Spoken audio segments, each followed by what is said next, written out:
من داخل مهرجان القاهرة اليوم معانا النهارده النجم الإعلامي المدرب الإعلامي المتميز الخلوق جدا، واللي دايما بيبهرنا بأسلوب الإعلام المميز واللي احنا دايما بنتعلم منه، صاحب مهرجان القاهرة اليوم وصاحب راديو القاهرة اليوم.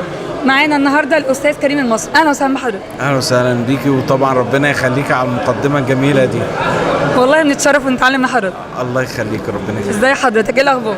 الحمد لله تمام، اليوم جميل وكلنا مبسوطين والدنيا كويسه. أنا عايزة أقول لحضرتك النهارده بجد المهرجان مع إنه الموسم الأول بس فعلا حاسه تنظيم عالي. ضيوفنا الحلوين معانا النهارده، يعني ضيوف الفن فعلا تقال في الاسم النهارده لقيتهم في المهرجان. لقينا كمان ان في ذو الهمم احنا مهتمين بيهم، فدي صوره جميله مشرفه لمصر. حضرتك انت مهتم بيها، فبجد انا بحيي حضرتك جدا جدا على التنظيم العالي، على الحضور المميزين.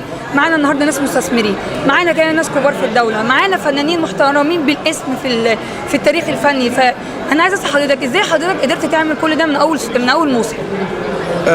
هو بصي، هو طبعا احنا شفنا مواسم كتير لناس كتير، قعدنا ندرس الأخطاء ونشوف النواقص ونضيف بقى عليها بعض الأفكار، أو هي هنقول الأفكار الإبداعية، ونحطها بقى، يعني نعمل الخلطة دي كلها مع بعض بحيث نطلع شيء مختلف تماما. الحمد لله بفضل الله، يعني إلى حد ما قدرنا نعمل ده.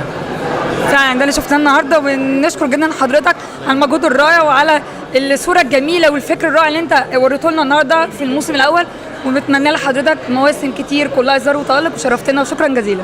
العفو، ربنا يخليك. شكرا لك. شكرا.